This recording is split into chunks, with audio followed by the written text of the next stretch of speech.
clock. We're going to give people 1 more minute to get settled into the room, and then we will get started.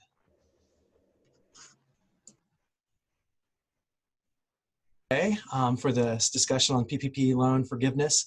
If this is your first time joining us, we are so glad that you are finally tuning in to what MNA has to offer. We exist to strengthen Montana's nonprofit sector, and we are so glad that you're here. For our other members who are joining us again, it's good to see you again. I see a lot of familiar faces out there. Throughout the course of the last few months, we've provided many resources to help us navigate and position your organization for success during these unprecedented times. Today's town hall on the PPP is part of that effort.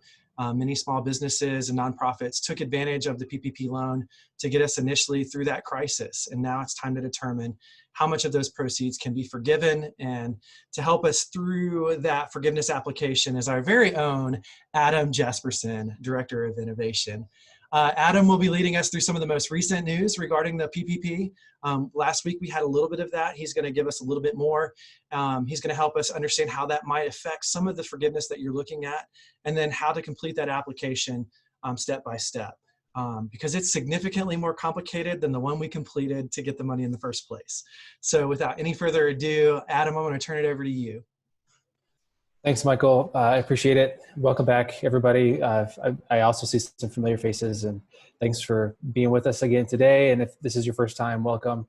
We are going to cover some of the mechanics of the PPP forgiveness application process today. And I'm going to give a bit of an update of what we know as of right now regarding how the process may change, which I think is going to happen.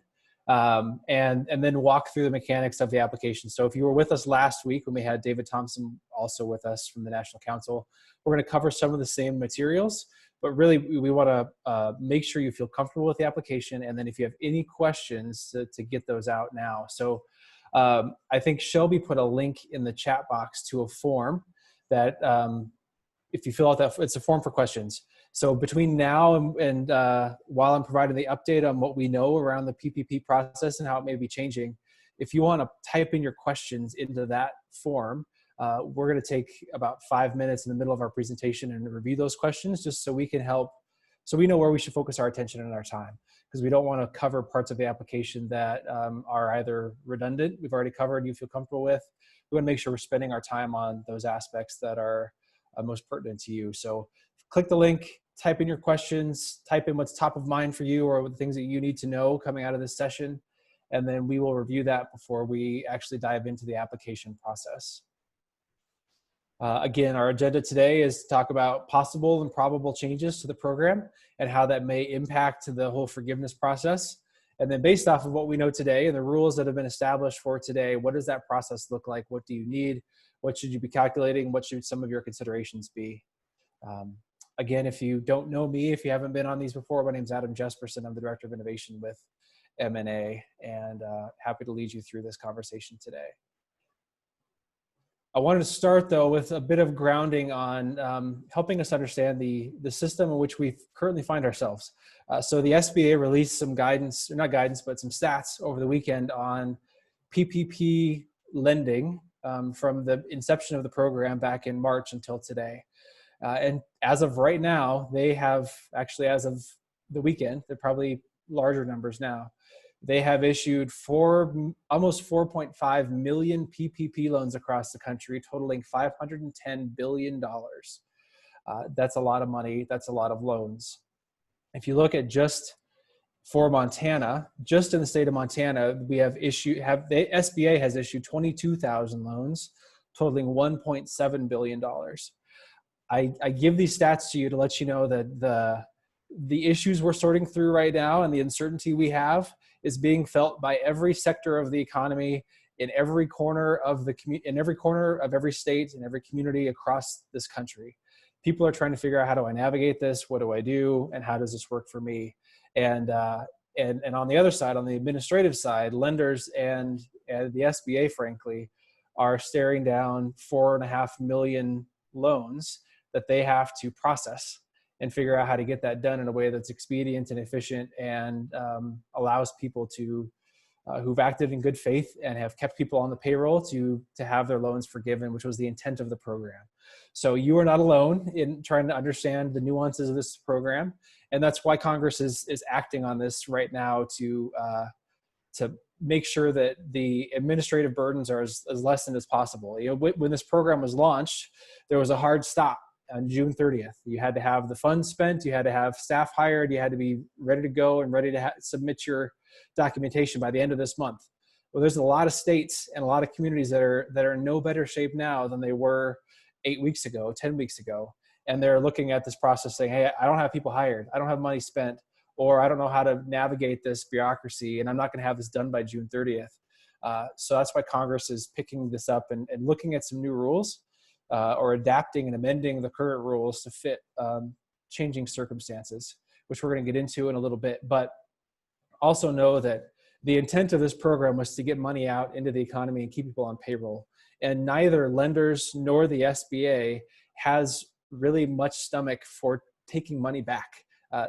All parties are trying to figure out ways to make this efficient for organizations to achieve forgiveness, organizations who have acted in good faith and have spent the funds in the manner in which they were supposed to spend them. So I even heard from, or I was reading that the two largest banking lobbies in the country are lobbying Congress to push for full forgiveness for any PPP loan under $150,000, because those loans represent 25% of the funds given out, but they represent 85% of the organizations who've gotten PPP loans.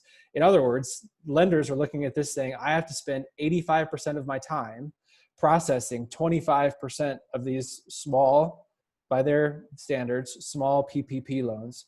And they're saying, you know, if you want to make this efficient and expedient for everybody, let's just grant full forgiveness for all of those loans. That hasn't been picked up by Congress. That isn't written into any legislation, but that's what they're advocating. And it makes sense, right? As we know, like, there's a law of diminishing returns, and you can spend an inordinate amount of time trying to track down every penny for from their standard is a very small loan. And it doesn't achieve a whole lot for the sake of the economy or the sake of the program. And the last thing lenders want to be stuck with is a whole bunch of smallish PPP loans that were 90% forgiven, and now they have to service thousands of $10,000 and $20,000 PPP loans at 1% interest over 2 years. They're losing money on that. They're spending way too much time trying to service those loans. We don't want to have to pay those loans at 1% interest. So there's growing momentum and just trying to streamline this process a little bit. And then even there's more conversation around trying to streamline it even more. So I just wanted to give you that for the sake of context. So as I'm talking about changes to the program that are pending and being debated, before we get into what the current process looks like, just know that every state and every community in the country is trying to navigate these same issues. So the program as it stands today came out of the CARES Act, which you all know this, but I want to level set us in what the current rules are. 500 less employees, can't be affiliated with a larger umbrella organization. Hard stop on the program as of June 30th, only available to 501c3s on the nonprofit side, and then other small businesses.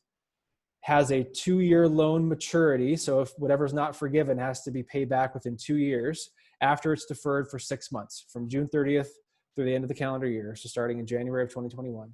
And then you had this rule of 75% of the funds had to be spent on payroll, defined by the SBA, and the remaining 25% could be spent on non-payroll expenses.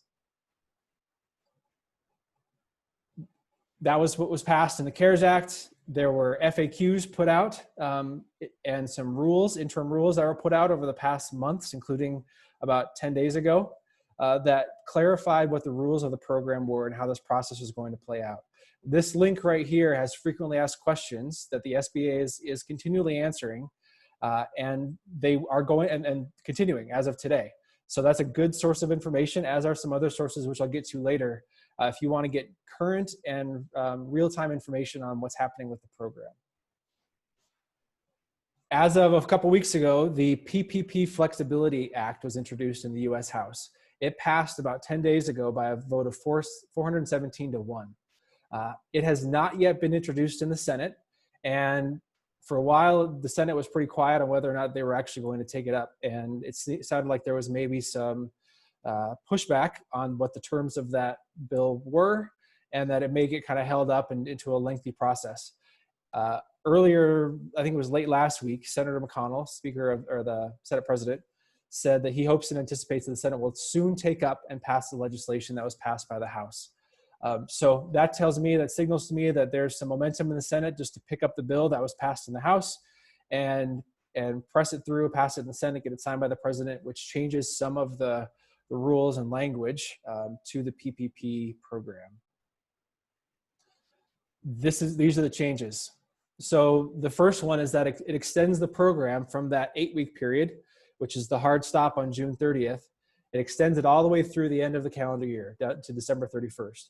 So it doesn't increase the amount of money that you have to spend. You're not getting new money from the PPP program, but it gives you an extra 24 weeks to spend the money that you've already been loaned and to still achieve forgiveness. Then it extends the loan terms from being a 2-year period to a 5-year period. So whatever doesn't get forgiven, instead of being put onto a 2-year note, it would get put onto a 5-year note. It extends the loan deferral time, so no deferral even kicks in until December 31st, and then it extends it for another, I think it's another 6 months, or maybe even 12 months after that. So it extends that deferral period. There's some easing of the rehire rules. So as of right now, if there's some safe harbor provisions built into the Flexibility Act that allow you, if we get to December 31st and you have not been able to hire employees due to state and federal regulation regarding quarantine, or you just haven't, you've tried in good faith and have not been able to hire people, you have sort of a safe harbor to be able to still get the loan terms forgiven. The biggest change that I see, though, is that it takes that 75-25 rule, 75% payroll, 25% non-payroll, and it lowers that threshold to 60-40.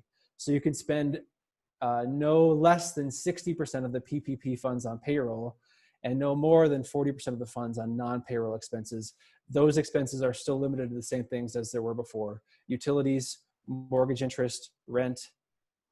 That's about it. I think that was about it. So it lowers the amount of money that you have to apply to payroll specifically. And then it makes PPP borrowers eligible for the payroll deferral program, the deferral of federal payroll taxes, which currently, that if you took out a PPP loan, you were disqualified from that program. This would allow you to take advantage of that program in addition. All of this to say is that the Flexibility Act is designed to do exactly what the title says: add flexibility to the program. Extend the lanes in which you can still achieve full forgiveness. It's meant to help those organizations that have struggled to rehire, that have struggled to reopen, that have struggled to spend the funds in the 8-week period in which they were told they had to spend them under the rules of the CARES Act. So these are the changes that have not happened, but they're being debated right now, and I would anticipate that something along these lines is going to pass in the next few weeks. There are some considerations to this, however. There's this whole 8 weeks versus 24 weeks. So right now you have the way I understand the bill, which as you all know, the bill gets debated, the bill gets passed, and that sort of has the principles that are supposed to be enacted by the federal government. Then the SBA turns those into actual rules and regulations. So we don't have the rules of what this Flexibility Act will entail. We're just going off of what's written into the bill as far as the spirit of the law. But it does say that you will be able to either select an 8-week period for forgiveness or a 24-week period for forgiveness. Now, I don't know if that means that you get either or, so if it takes you 10 or 12 weeks to achieve forgiveness, you still have to wait for the rest of the 24 weeks, which there are some considerations in there, which I'll mention. Or if it's just this sort of hard stop on either 8 weeks or 24 weeks. If you have anticipated and planned for and executed a plan to spend all of the PPP money by June 30th and achieve full forgiveness, I have read that the best advice for those organizations, and the advice that makes the most sense for me, is to go forward with the process and get your documentation submitted and get your loan forgiven. That's going to clean up your balance sheet. You're not going to have a liability hanging out there for another 24 weeks. It's going to help you just avoid uncertainty over how the rules may change again. You sort of get to check that box off and wipe your hands of the program and say, we're done, we're good. And it gives you some flexibility regarding staffing in the future, because if you submit to that 24-week time period, which basically says that you will have your full workforce intact by December 31st of this year, that means that you're pretty much locked into some possible programmatic limitations between June 30th and December 31st, where you may decide in October or November, not that we ever want to lay off staff, but you may decide that you have to shrink your payroll or shrink your staff based off of what you're facing. And you don't want to be stuck to having the same amount of payroll on December 31st in order to achieve forgiveness. So if you can get forgiveness now before June 30th, or I guess execute the plan up to June 30th and then get forgiveness for that covered period, move forward and do that. If you're uncertain, or you still think you're going to have some outstanding obligations based off of how this has all played out for you, bear with the program and see what happens and see what changes. The other consideration that is important is that 75-25% rule was, if you only spend, you're penalized proportionally to the amount of payroll that you spend beneath that 75% threshold. The 60% rule is a little more draconian, where if you spend less than 60% of your payroll, of the PPP loans on payroll, if you're below that 60% threshold, it's not proportional anymore. It's just no forgiveness. So if you spend 55% of your PPP loan on payroll, there is no forgiveness for any amount of that. They're trying to keep people from sort of gaming the system and spending more of the funds on non-payroll expenses. So make sure you're above 60%. Actually, make sure you're above 75 based off the current rules. But definitely there's a consideration there where that rule becomes a little more severe than it currently is. So that's what we know as of right now. Before I talk about the current process and how we should advance through that, those are some of the debates that are happening right now at the congressional level. The point of that is to add flexibility and widen the lane for organizations to achieve full forgiveness. We may see further legislation passed that widens it even further.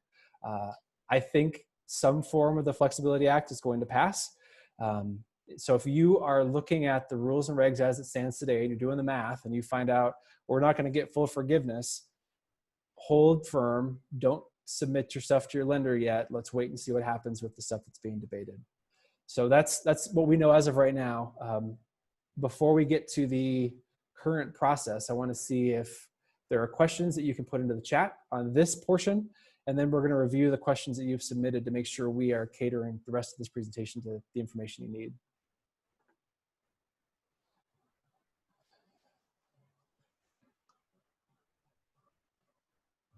So we do have a question. If some of your payroll is covered by a state or federal grant, is that portion of payroll not covered by PPP forgiveness? Do we need to segregate those funds or payroll out? That's a common question that we have received and haven't gotten great guidance on. And I think it's guidance that's not going to come from the SBA. It's going to come from your granting agency. And I think you're going to get a different answer from a different granting agency. So I think in my mind, the SBA is not going to be concerned with what funds you may have supplanted to pay those payroll costs. They do make sure that you're not sort of double dipping on different programs, but I don't think they're going to be looking at that type of information. Your granting agency, on the other hand, may have a different perspective. And I would take up the question with them, because we've gotten different answers from different granting agencies regarding how they would handle that. I think you're okay in the vast majority of instances. Again, going back to the spirit of this, which was inject funds into the economy to help keep people on payroll. We, in the nonprofit world, we get because we've written a lot of grants, we get stuck on all those details, and we're really good at navigating these rules and regs. Most sectors of the economy are not. And most sectors of the economy are saying, just how do I get this thing submitted and wiped off my books and move forward? So my editorial comment is, I think you're okay, but I would take it up with your granting agency. Adam, do you mind if I chime in real quick? Please. One other thing that we've been advised is, as you're talking with those granting agencies, if your line items in your grant were specific to payroll, talk to those granting agencies to see if you can apply those funds to other program expenses. So that way there is no conflict with using the PPP for payroll, and then you can divert those funds to other places in your program. Yep. And then that helps avoid that as well. So talk to your granting agency is our biggest advice. Great. That's a great comment. Yeah, there is no flexibility in PPP loans on how they're spent. It's payroll, and then it's those other very limited non-payroll expenses. You're probably more likely to get some flexibility from your granting agency and redirecting some of those funds elsewhere so that you're not double dipping or supplanting funds. Is workers' comp insurance considered a payroll cost for these purposes? Yes. Everything except for federal taxes, FICA, and federal income are considered part of payroll. If I know I can't spend the entire amount on payroll by June 30th, can I just give what I didn't spend on payroll back and be done, or should I hold out for the summer knowing I should be at full staffing by the end of the year? That's a good question, Colette, and I think that goes back to some of the considerations that I don't have an answer for today. If you are able to sort of go just beyond the 8-week period and spend those funds, and at that point apply for forgiveness and be done with it, I would say yes, go for that.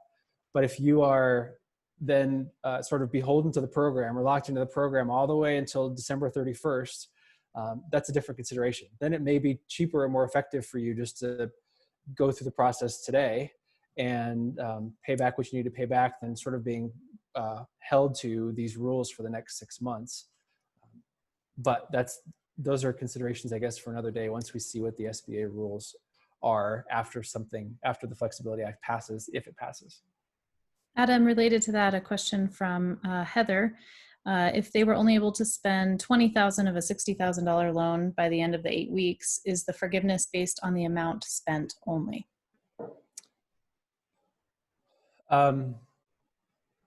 The forgiveness is based off of the total loan amount. So if you took out a PPP loan of $60,000, you have to spend at least 75% of $60,000 on payroll for that to be considered, forgivable expense. So you're going to have to pay back. Yeah, if you've only spent $20,000, there's going to be a pretty hefty payback period or payback there, which is really that. I mean, that's the intent of the Flexibility Act, to lengthen that time period in which organizations have to spend the funds, because many organizations, nonprofit and for-profit, have struggled to rehire, struggled to reopen, and struggled to spend the funds in that 8-week window. That's why they're talking about extending the window. So in your instance, I would say just hold firm. You are exactly the reason why they're talking about passing this act. Very helpful. Thank you, Adam. A couple of questions, if you'd like, that came through on the forum. A couple were related to EIDL funding. Yes. Do you want me to go ahead and read them out, or do you have the form question? Give me 1 second.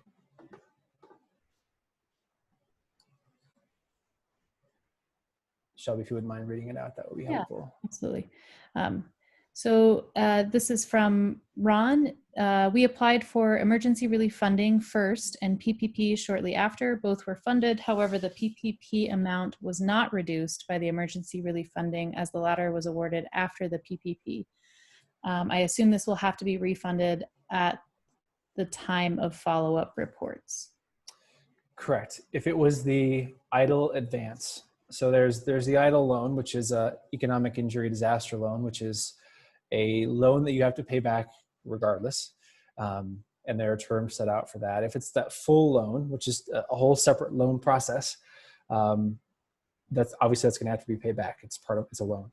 If it's just the advance portion, which was that thing that was somewhere between $1,000 and $10,000, depending on how many employees you have, that amount, if you received a PPP loan, that advance amount is going to be deducted from your forgivable PPP loan. So if you got a $2,000 EIDL advance and then took out a PPP loan of $50,000, you're only going to get maximum forgiveness for $48,000 of your PPP loan.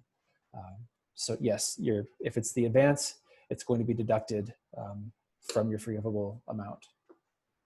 So to clarify, and this is a question from Christine, her question is, any potential that the idle advance could be changed so that it doesn't have to be repaid? So just to clarify what you had just said. Yeah, I don't imagine so. And technically, you know, when they issued those idle advances, they said this is a grant and doesn't have to be repaid under any circumstances. And what they're saying now is that the advance isn't being repaid. It's just you're not getting as much forgiveness on your PPP loan. So it's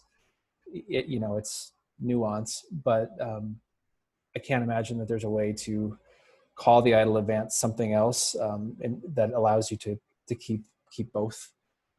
You're probably going to you're going to be deducting the idle advance from your PPP forgiveness. Perfect. And there was a question from Trace that reiterated that they did receive an additional amount from idle. And just to clarify, Trace, does that answer your question as well? That it will be tracked kind of with the PPP and it'll be taken out of that. Perfect. Yep. And as you'll see in the application when we get there, you actually don't do that deduction or do that subtraction on the application, but there's a nice little line item there that says the SBA is going to do this math for you. And when they issue your decision, it's going to be your maximum PPP loan amount or whatever that calculation was minus whatever idle advance you received. Perfect. Thanks, Adam. A couple more questions. And if there are questions that you're going to have the answers to as we walk through the application, feel free for sure. About that. A couple on timing. Leisha mentions that they paid their quarterly rent on 4/1 of 2020 and got the loan on 4/15 of 2020. Are they able to include any of that in their forgiveness?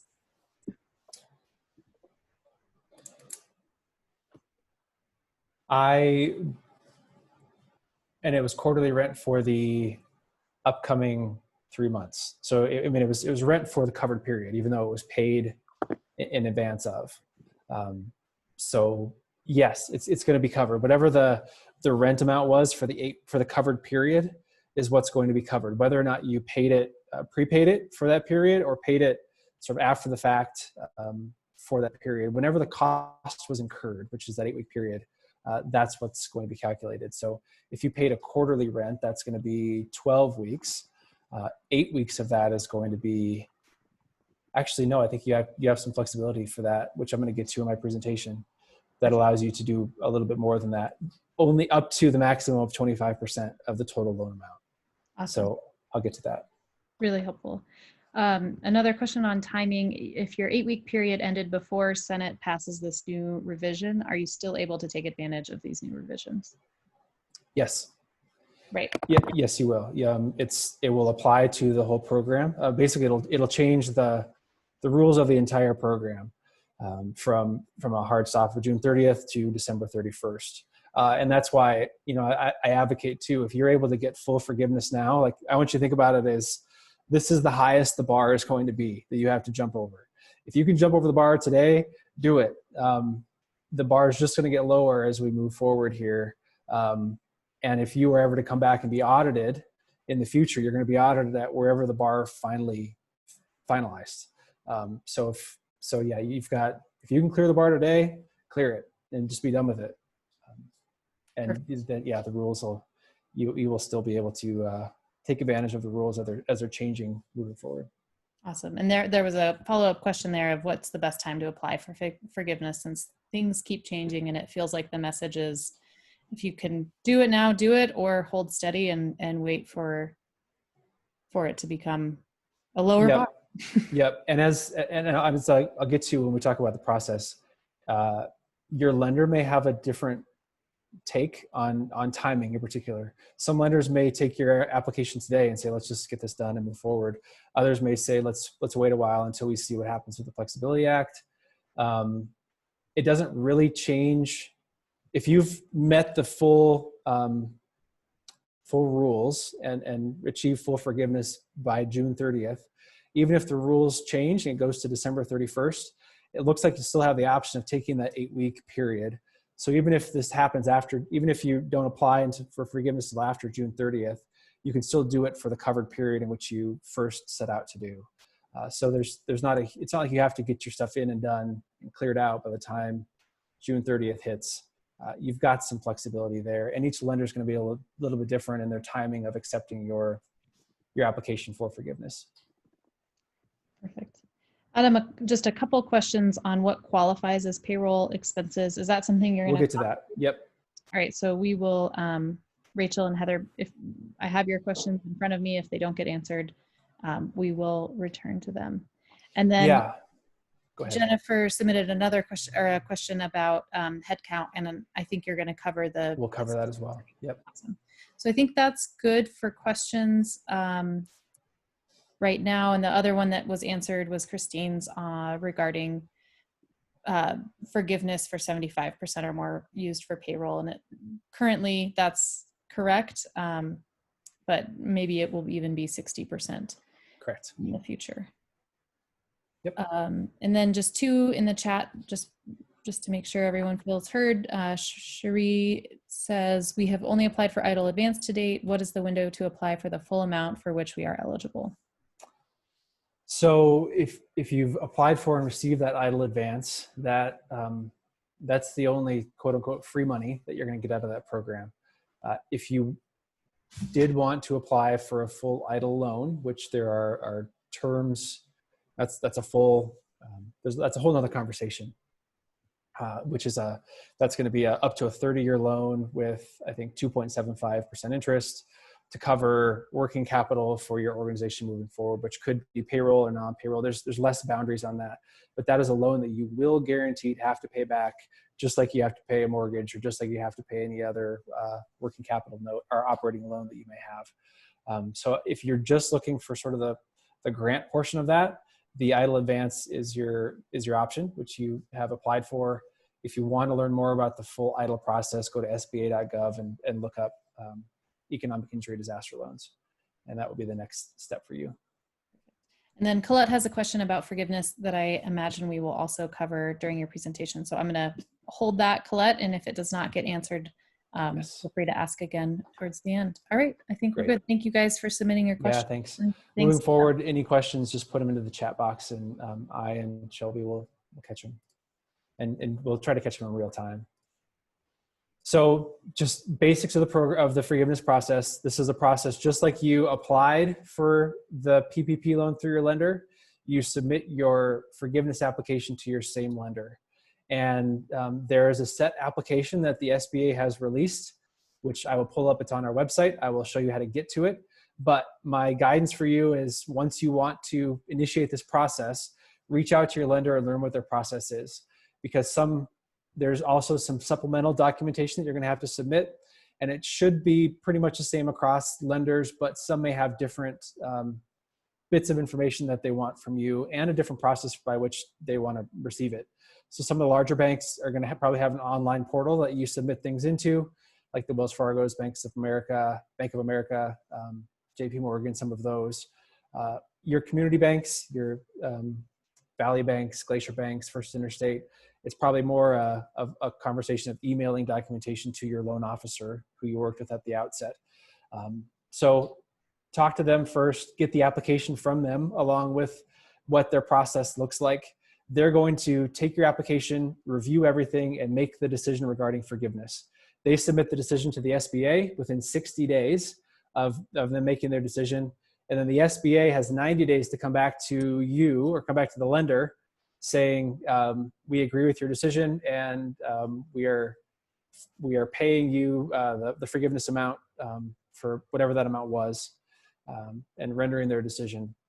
That lender will then notify the borrower that the SBA said, yeah, you're good to go on forgiveness, or they had agreed with our decision to forgive 90% of this, and then the balance, whatever's not forgiven, after it's deferred for 6 months, gets rolled into a 2-year, as of today, a 2-year note paid back at 1% interest that you have to work with your lender on, just like you would with any other working capital operating loan.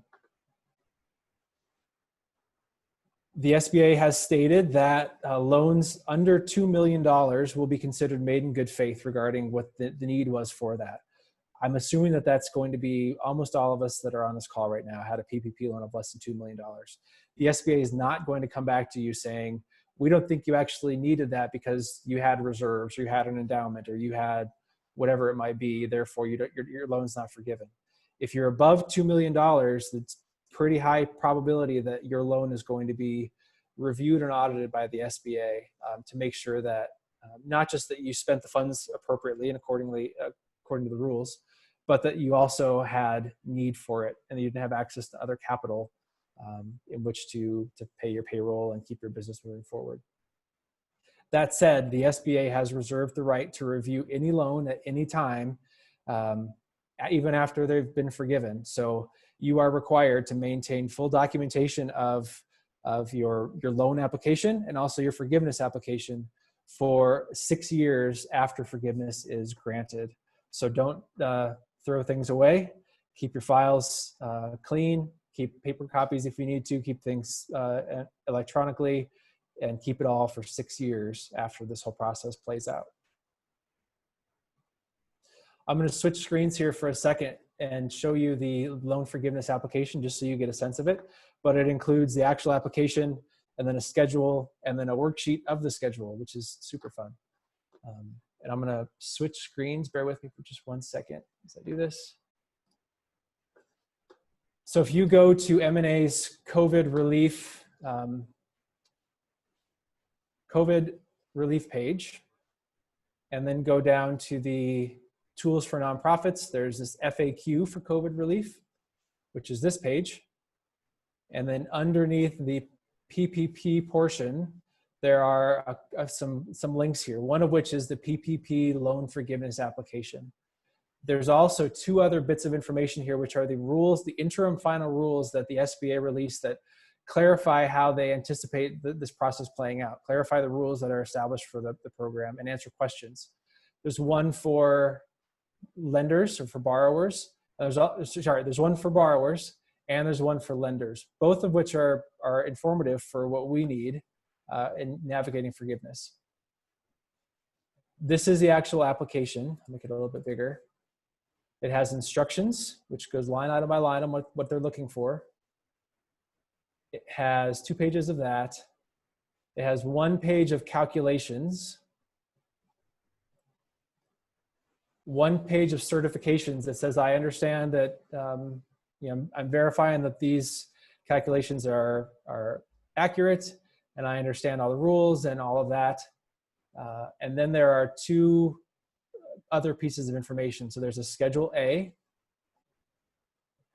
which allows you to start to do some work on your cash compensation to employees, your average numbers of FTE, all of that. And then there's the worksheet that goes along with Schedule A, which is where you actually list out your employees' names, list out the amount of cash compensation they received, their FTE status, any wage reductions. If you have more than the 1, 2, 3, 4, 5, 6, 7, 8 or 9 employees, you can also submit just a payroll report from your payroll system, whether it's QuickBooks or ADP or whatever those are. So if you have 50 employees, it's going to be a lot easier just to run the payroll report based off of these parameters and submit that in place of this. And then there's some calculations here for what we call safe harbor, which is if you're not able to bring people back to work by a certain amount of time, as long as you're able to get them back to work by June 30th, you've achieved safe harbor. You're not going to be penalized for that. So this is the application. This is what it looks like.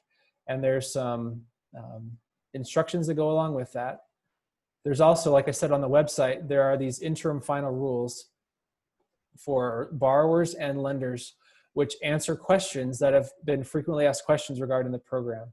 So it'll say right here, like, are salaries, wages, or commission payments to furloughed employees during the covered period eligible for loan forgiveness? Yes. Here's the definition of payroll costs. So this is a really helpful document. This is where I get a lot of my information, is just by reading these final rules that have come out. And these are updated. So they released new rules a couple Fridays ago. They're going to release new rules if the Flexibility Act passes. This is a good bit of information. The other one is for lenders, which gives also good information that is useful for us as borrowers. Like, what's the timeline for a lender's decision on forgiveness? No later than 60 days. What should a lender review for all PPP loan forgiveness applications? Each lender should confirm receipt of this, confirm receipt of this, confirm this. You get the point. There's a lot of good detail here. All three of these bits of information are on our FAQ, COVID relief FAQ, under the PPP program. They're the top three. And those are three good bits of information for you to review as you are filling out your application. Okay, we talked a bit about this. What could impact your forgiveness? The 75-25 rule. So if you spend less than 75% of your funds on payroll, you're not going to have 100% forgiveness as of right now. If you have less full-time equivalent employees than you did in the reference period, which we'll get into what that means, your forgiveness is going to be impacted. If you've paid your employees less per employee than you did in the reference period, which is pre-COVID, you're going to have less forgiveness. And then the idle advance, which we talked about, is going to be taken out of your forgiveness amount as well. So the process as the application lays out is relatively straightforward. You calculate your payroll costs that you've incurred in the 8-week period. You calculate your non-payroll costs in the 8-week period. Then you make the adjustments. First adjustment is based off of the amount of people you have working for you, your full-time equivalent employees.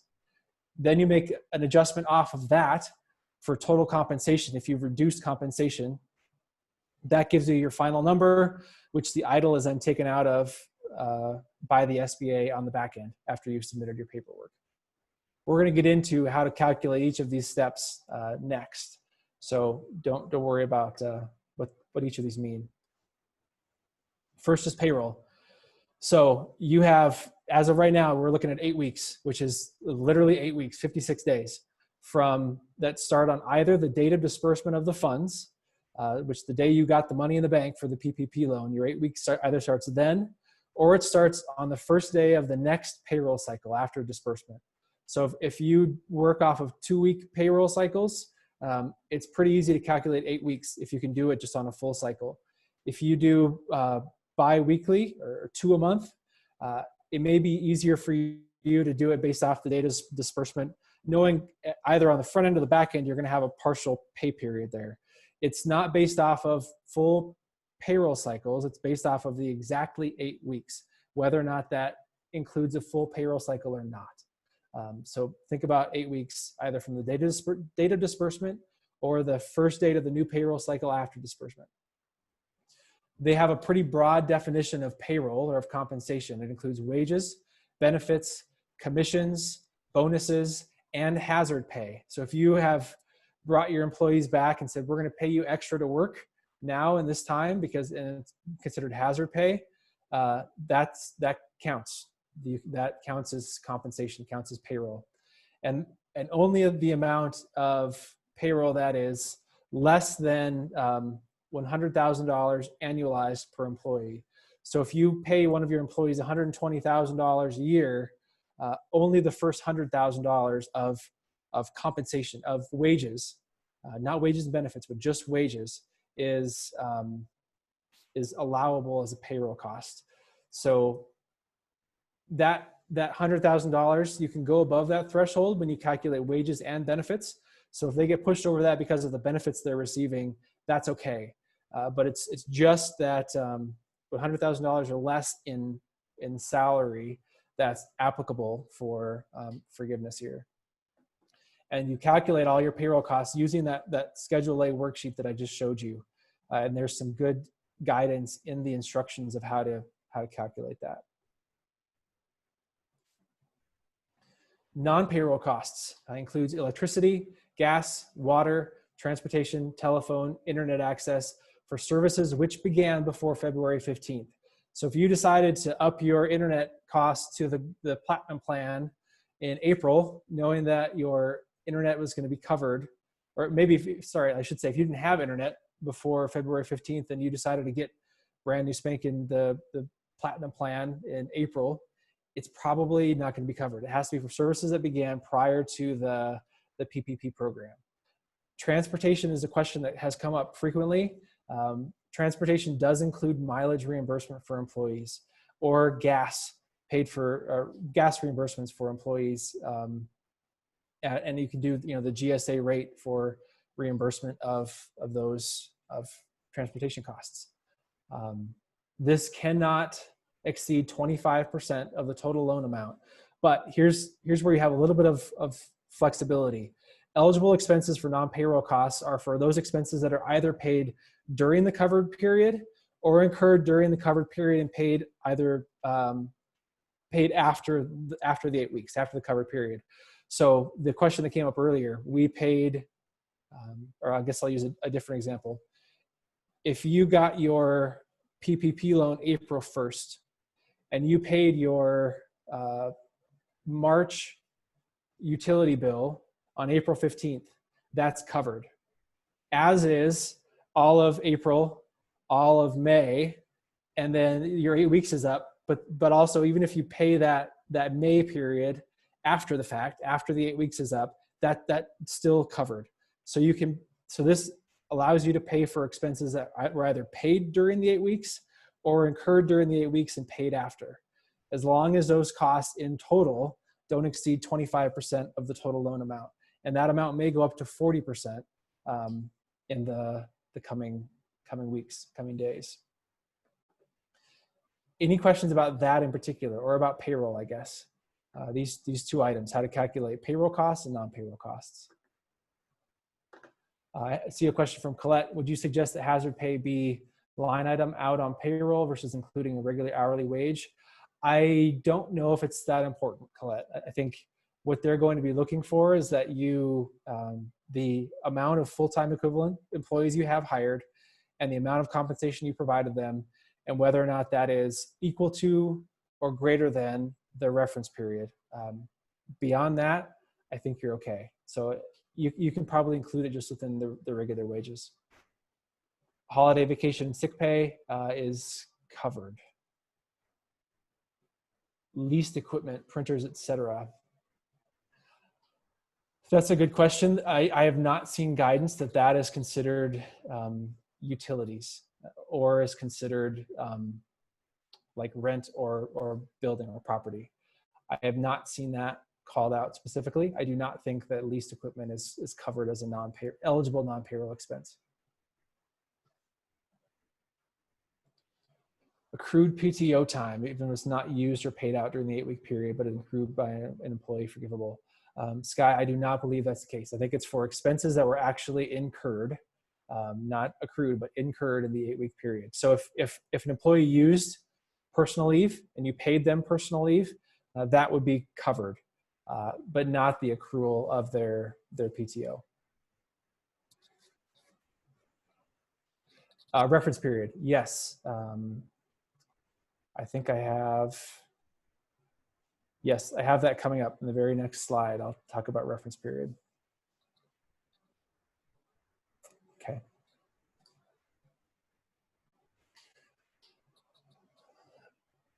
For benefits, does a health reimbursement account count versus the health insurance premium? What about a simple IRA? So again, I think this is for costs that are actually incurred in that period. So we had some question about last time, people paid into their retirement plan annually, and it happened to fall into the covered period, the 8 weeks. Are they allowed to consider that entire cost for the yearly cost for forgiveness? And the answer is no. It's only for the accrual, the costs incurred in the 8 week period. So there's, every employee is getting a certain amount of benefit on their retirement plan every pay period, and that cost is considered forgivable, but not the full amount that was paid into the plan for the whole year. And I think it probably counts the same for your health insurance. So the premiums that you have paid, even if you've paid them in lump sum before or after the covered period, but the portion that's being allotted to the employee in that 8 week period is what's forgivable. Sorry, I'm going to switch back to, thanks, Michael. I'm on the wrong screen share.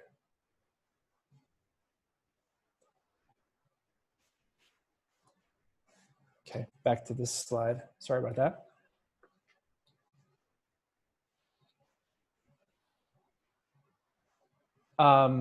Is rent prorated for 8 weeks versus 2 months? Yes, it is a strict 8-week period for costs incurred. Although this, again, this is where you do have a little bit of flexibility to where if you paid rent for a prior period, but it was paid in that covered period in the 8 weeks.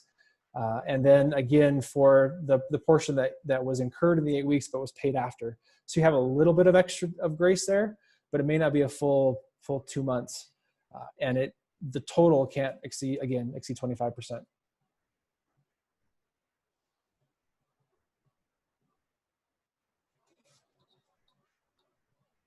Sorry, I'm reading questions here just to make sure I'm covering these. We have a question from Jan. We misstated a part-time employee on our loan application as an FTE. We have the same amount of employees now as our reference period. How should we handle this? That's probably a question to take up with your lender regarding, if something was misstated on the front end. As long as your covered period FTE and your reference period FTE are equal, it's probably okay. But I would ask that of your lender, because they're the ones that have to certify the accuracy of the application on the front end, and also certify the accuracy of the forgiveness application.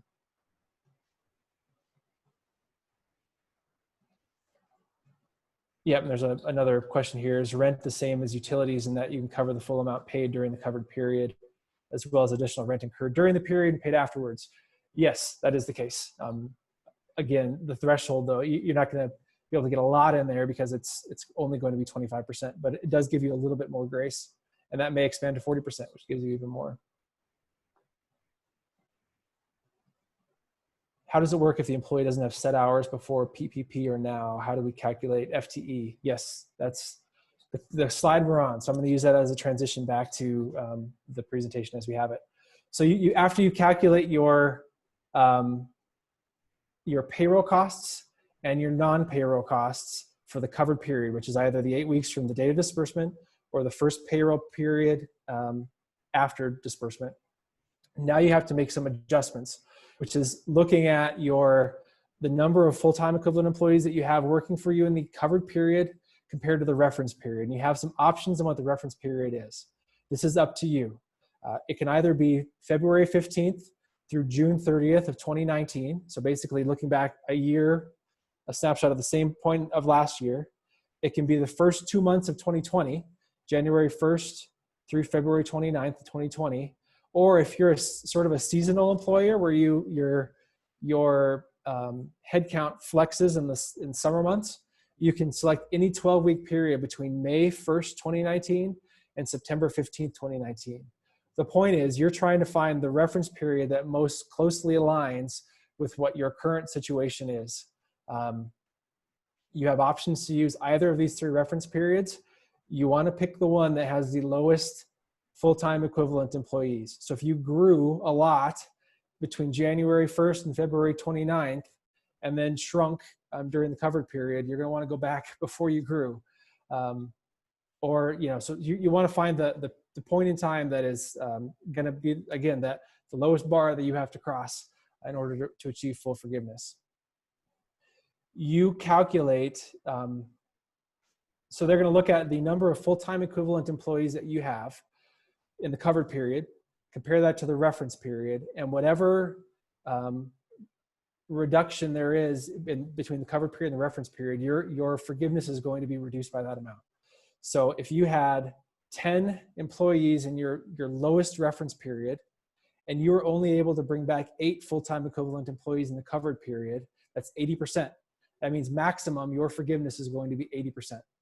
They're going to just take that percentage and say you're only eligible now for 80% of your forgiveness. In calculating full-time equivalents, they give a couple options. Either you can calculate an average exact amount for part-time employees. So if you have employees who work a variable number of hours, you can just take that covered period and calculate what their average was, and that becomes their exact FTE percentage. Or you can use 0.5 as a default. As long as you're using the same rule for the reference period and the covered period, you can either do exact or 0.5 for every part-time employee. As long as they're equal, SBA is not going to care. And this all happens on Schedule A of the Schedule A worksheet, where it allows you to actually list out employee by employee how much compensation they received, and also how much average full FTE they work, and what percentage of an employee they are. And then you calculate the sum of that to achieve what your full FTE is, both for the reference period and the covered period. There are some considerations to have when you talk about whether you use the exact or you use 0.5. So, I worked with an organization last week who was saying, well, we had X number of employees, but they worked on a very part-time level, like 1 to 5 hours, just doing little work for us. And we have fewer employees, or actually doing, but they're working cumulatively, they're working more. Our headcount is bigger now. If they were to use the 0.5 default, their reference period is probably going to be higher than is reality. And it's going to be higher than the covered period because they have fewer actual bodies working in the organization. So in their instance, they should use the exact percentage, because they're going to find that they had fewer employees working less before. Now they have, or more employees working less before. Now they have fewer employees working more. Their FTE status is actually going to be larger now, meaning they're going to be okay on the forgiveness portion. And just this is a kind of a far-fetched example, but this shows that. So if you had, just as an example, for the reference period, if you had 40 employees working 1 hour a week each, and in the covered period, you said, man, that wasn't very smart. Let's just get one person to work full-time, work 40 hours for a week. If you use the default FTE, a default 0.5 FTE for all of those employees, the reference period is going to say you had 20 FTE. You've only worked 1 hour a week. Covered period is 1 FTE. So you're going to be in trouble. You're going to get 1/20th of your forgiveness. If you're using the exact, which is proper in this case, the reference period is going to say you had 1 FTE. You had 40 hours worth of work per week right here, 1 FTE.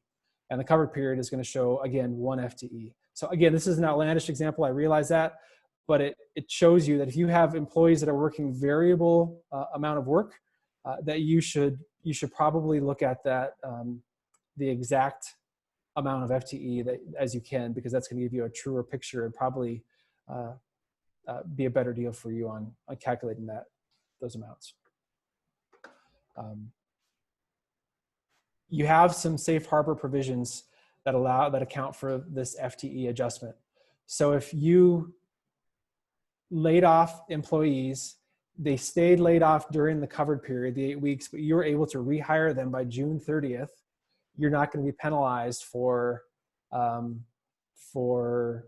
not having them during the covered period. You're going to be okay. You're going to have safe harbor. If you offer to rehire them and they turn you down, you made a good faith offer to rehire them with a written rehire letter with same wages and same hours, and they reject that offer, then you have, again, you're not going to be penalized for that. But here's kind of the kicker. You must report to the state unemployment office within 30 days of them rejecting your offer that they rejected your offer of employment, which is going to trigger some nastiness from the unemployment side for them. And thirdly, if you fire an employee for cause during the covered period, you're not going to be penalized for not having the right number of FTEs. And these safe harbor provisions are part of the application. I think it's the very last page, allows you to make some adjustments for safe harbor that account for this right here.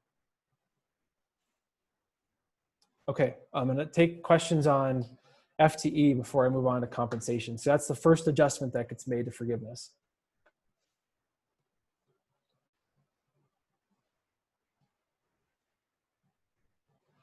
There's a question from Christine that says, what's the best way to show 3 days of a pay period that was covered, but paid with the rest of a 2-week period not covered? It was the beginning of our covered period, so we don't know those rules. Yeah, so that's where, so you're basically saying you've got a partial pay period at the beginning, either the beginning or the end of the 8 weeks that you've got to account for. And you have, there are some different ways to do that. If you have salaried employees, you know what they receive in the full 2-week period, right? And you can basically take their salaried wages, divide by the number of days in the pay period. So if say it's 14 days, you would take their wages divided by 14 and then multiply by the number of days that are actually included in the pay period. So you divide it to get to what their daily wage is, and then multiply that by the number of days that are actually included in the pay period. If it's hourly employees, just use the number of hours they worked for the days that apply. And you can do the same adjustment for benefits and other non-wage payroll costs by taking the total, divide by the number of days in the pay period, multiply by the number of days that you're covering. How does it work if an employee doesn't have set hours before PPP or now? How do you calculate the FTE? Again, you're going to have to go back. You're going to have to look at the reference period, look at how many hours they worked weekly, come to an average. Let's say on average they worked 20 hours per week. They're going to be 0.5, or I'll use a different number just so we don't use the default there. They worked 15 hours, 10 hours per week. That's math I can do. On average, they work 10 hours per week. Therefore, they're a 0.25 FTE in average in the reference period. Then you're going to look at the covered period and look at week by week, how many hours did they work? What's the average of that? And it has to be basically 0.25. Actually, it doesn't have to be 0.25.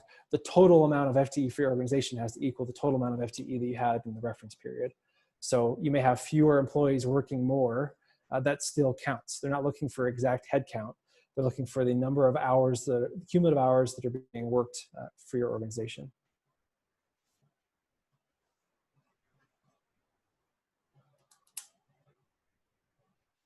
If I use 75% of money on payroll, is that good enough? And word calculations may mess things up. Yeah, but you're going to have to do some calculations. You're going to be required on that worksheet and by submitting your documentation to your lender that you've done the calculations of how much you've actually paid out in payroll. And that has to equal at least a 75%. We are a school that concluded our semester last week, yet our 8-week period ends 6/12. Our staffing drops because we no longer employ our teachers.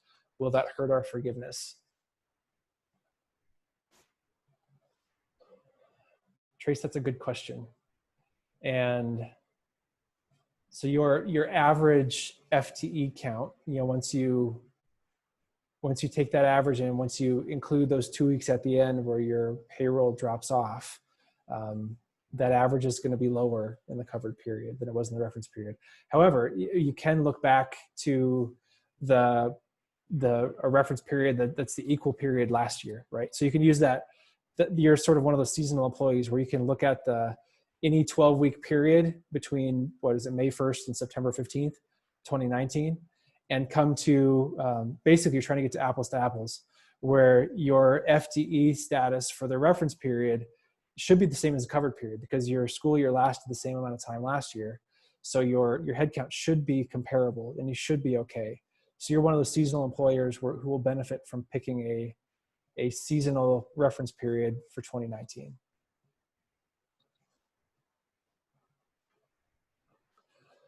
We have an employee with medical issues not related to COVID who's not been back to work since May 1. We don't know if they will be back or back before the end of our 8 weeks. How do we count this person, or can we?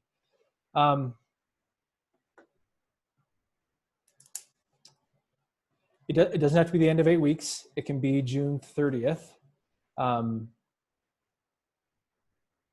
And also, Diane, I don't know if they're being paid, if they're on sick leave and being paid. If they're still being paid, it's okay. They're being paid a certain number of hours for being out on leave. That would count, right? Because you're paying them their wages even while they're out, and they ran out of leave. So there's that. That's a hard one. I think. Yeah, I'll have to think about that a little bit more, Diane, to see how that would work, because you're going to have to look at that, compare that reference period to the covered period and get to the same number of FTEs to achieve full forgiveness. And if they are not working, not accruing hours, but still on your payroll, or were on their payroll during the reference period, it's going to be hard to get to that same number here.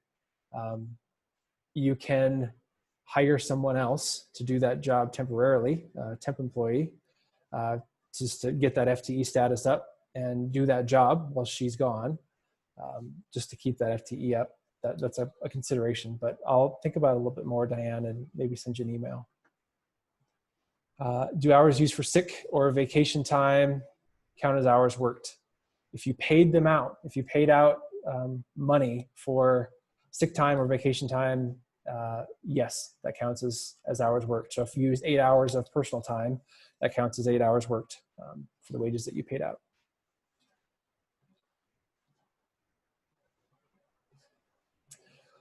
We had 3 FTEs since 2016. One quit at the end of 2019, could not replace this employee because testing sites were closed during COVID.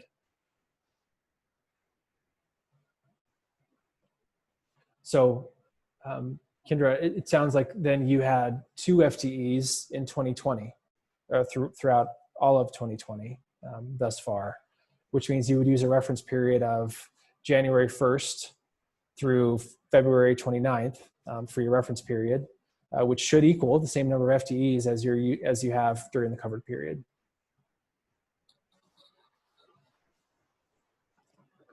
Okay. I'm going to move on and talk about the other adjustment, which is adjusting for compensation. So you calculate your payroll, you calculate your non-payroll, you make the proportional adjustment for FTE if you have to, and then you have to adjust for compensation. Really what the SBA is after is they want to make sure employers are bringing the same number of people back and paying them roughly what they paid them before things kicked off. So you have to make a second adjustment for compensation, which is a dollar-for-dollar reduction in loan forgiveness for employees who earn less than 75% of what they made before COVID. And the reference period for this is fixed, January 1st through March 31st of 2020. So if you had an employee who, so let's say you pay an employee $100,000 a year, I'm using simple math so I can do it in my head, pay $100,000 a year annually before COVID in the reference period. In the covered period, you bring them back and you only pay them $60,000 a year, annualized $60,000 a year. The first 25,000 of that, the first 25% of reduction is okay. So you can reduce their wages up to 25% without any penalty at all. But beyond that, there's a dollar-for-dollar reduction in the amount of forgiveness. So in that instance, if I had a $100,000 employee in the reference period and I pay them $60,000 a year annualized, I'm going to be penalized $15,000 off of my forgiveness amount, which is $75,000 minus $60,000, $15,000. And you have to do that for every single one of your employees that you have. So as long as they're making at least 75% of what they made on an hourly wage or salary basis before or in the reference period, you're going to be okay. You're not going to be double penalized if you have employees who don't get as much wage because they don't get enough hours, right? So if your FTE status goes down and you're sort of getting hurt on that side by having a proportional reduction in your FTE, you're not also going to be hurt because they make less money, because you're still paying them the same hourly wage, or at least 75% of what their hourly wage was. So you're okay in that instance. So as long as you're paying them at least 75% of what you did before COVID, you're going to be okay. And that's on an employee by employee basis, and you'd use the Schedule A worksheet to calculate that. Lastly, once you've done that, once you've made a reduction for FTE status, made a reduction for compensation, you say, hey, this is our maximum forgiveness amount. You submit that to your lender, and then you're done. The SBA will take out on the back end any amount that you received in an idle advance, which is somewhere between $1,000 and $10,000, depending on what you got, will be deducted from that forgiveness amount. So when the SBA comes back to your lender and says, this is the amount of forgiveness we're certifying for organization A, it's going to be whatever you submitted to them minus the idle. And that's what's going to turn into a note, which is going to have to be repaid with your lender at the terms of 1% per year for either 2 years or 5 years, depending on what shakes out with the Flexibility Act. And that's it. That's it, right? I mean, it's somewhat complicated at this point, which is, I think we're trying to see some more streamlining of this process because lenders don't want to have to handle 4.5 million of these in the next, whatever, 4 weeks. But I'm happy to, let's take other questions. We had an employee who refused to accept the first paycheck after funds were dispersed because they wanted to collect unemployment for another week and a half. And they said they would take the next 3 PPP paychecks after that. If we divvy up the funds allocated towards this employee in 3 paychecks instead of 4, will this hurt our forgiveness?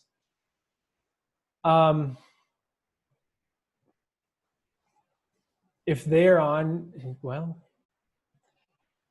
if they're on your payroll, they're not eligible for unemployment, but it sounds like they were not on your payroll at that point in time. And you brought them back now. So they're on your payroll before June 30th. So that should not hurt your forgiveness. As long as you're able to document that you've spent all of the funds, you should be fine in that regard. I think you're okay on that question. As long as you have the same number of FTEs as in the reference period by June 30th, at least as of right now, by June 30th, you should be okay. And as long as, again, you can document that you've spent all the funds and spent at least 75% of the funds on payroll as the SBA defines it. If you hold steady on applying for forgiveness until regulations are finalized, will interest begin accruing after the 8-week period of your PPP loan as you hold steady, or will interest begin accruing once the amount not forgiven has been determined? It will be deferred. It's deferred for, as of right now, at least, it's deferred for 6 months. And I don't think interest accrues during the deferral period. So I think you're okay. I don't think the interest is going to be accruing as you wait and see. It doesn't start accruing until the deferral period is passed, I think.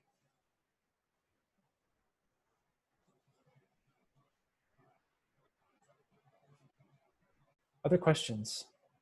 I have time, so if you are something that you need to know about this process, ask it now. Also, you can reach out to your lender. Lenders, I think, are going to be helpful in answering questions, but lenders are not going to be the end-all be-all and guaranteeing that the information you're submitting is 100% accurate. They are not liable for any mistakes that are made. That's between you and the SBA, us and the SBA. And so lenders are not going to necessarily stick their neck out and say, I promise this information is accurate. They're gonna give you their best effort. They're gonna make an effort to help. They're gonna point you in the right direction, but they're not gonna certify that it's accurate.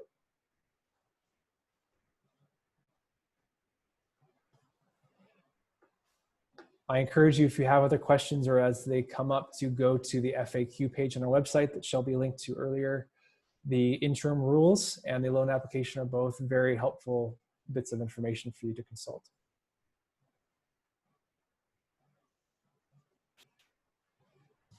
Wonderful. Thank you, Adam, and thank you all for being here today. Appreciate it. Yeah, thank you. And again, reach out to us too. If you need to make an appointment with me to go through your situation, I'm happy to do that. So feel free to reach out. Perfect. Thank you. And we will post this recording and send out the slides later today or early tomorrow. Thanks, everybody.